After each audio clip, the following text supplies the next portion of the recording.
മുഖ്യമന്ത്രിയുടെ വിവാദ ഹെലികോപ്റ്റർ യാത്രയിൽ വിമർശനം കടുപ്പിക്കുകയാണ് പ്രതിപക്ഷം. യാത്രയുമായി ബന്ധപ്പെട്ട് മുഖ്യമന്ത്രി നടത്തിയ വ്യത്യസ്ത പ്രതികരണങ്ങൾ ദുരൂഹത വർദ്ധിപ്പിക്കുന്നുവെന്നാണ് പ്രതിപക്ഷം പറയുന്നത്.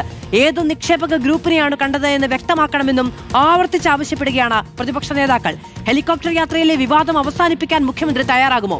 ആരെയാണ് കണ്ടത് എന്ന് വി ഡി സതീശൻ തുറന്നു പറയുമോ? ടി വി പ്രസാദ് വിവരങ്ങളുമായി ചേരുകയാണ്. ടി വി പ്രസാദ്, ആരെയാണ് കണ്ടത് എന്ന് ചോദിക്കുമ്പോൾ ഇനിയിപ്പോ അവരുടെ പേര് കൂടി വലിച്ചിങ്ങോട്ട് ഇട്ടിട്ട് അതും കൂടി ഇല്ലാതാക്കണം എന്നാണ് മാധ്യമങ്ങളോട് പറഞ്ഞത്. കേരളത്തിലെ മാധ്യമങ്ങളൊക്കെ നിക്ഷേപങ്ങൾ ഇല്ലാതാക്കാൻ നടക്കുകയാണോ എന്നാണോ അദ്ദേഹത്തിന് ബോധ്യമെന്ന് അറിയില്ല. പക്ഷേ അതുമായി ബന്ധപ്പെട്ട് ഒരു ഔദ്യോഗിക വിവരവും ലഭ്യമല്ല. ഇനിയിപ്പോൾ അത് മുഖ്യമന്ത്രി വ്യക്തമാക്കുമെന്ന് പ്രതീക്ഷിക്കേണ്ടതുണ്ടോ?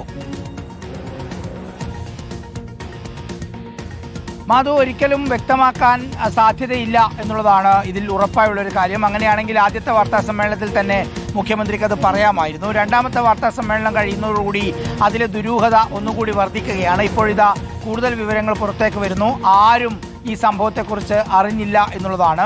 സ്പെഷ്യൽ ബ്രാഞ്ച് അറിയുന്നില്ല, ഔദ്യോഗിക മൂവ്മെന്റ് രജിസ്റ്ററിൽ എവിടെയും രേഖപ്പെടുത്തിയിട്ടുമില്ല.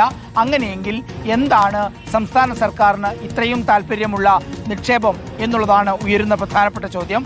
CPIM-നും LDF-നുമാണെങ്കിൽ ഇത് വലിയ രാഷ്ട്രീയ ആയുധമാവുകയും ചെയ്തു. കളവ് പറയുന്ന, നുണ പറയുന്ന മുഖ്യമന്ത്രി എന്നുള്ള പ്രചരണമാണ് വ്യാപകമായി CPIM നടത്തുകയും ചെയ്യുന്നത്.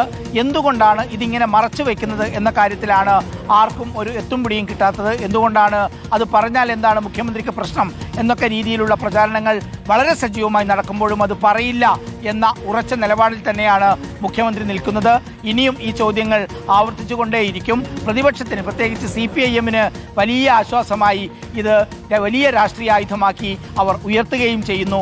ഇപ്പോഴും ആ കൂടിക്കാഴ്ച ദുരൂഹമായി നിൽക്കുകയും ചെയ്യുന്നു. മാധു, ടി വി പ്രസാദാണ് വിവരങ്ങൾ നൽകിയത്.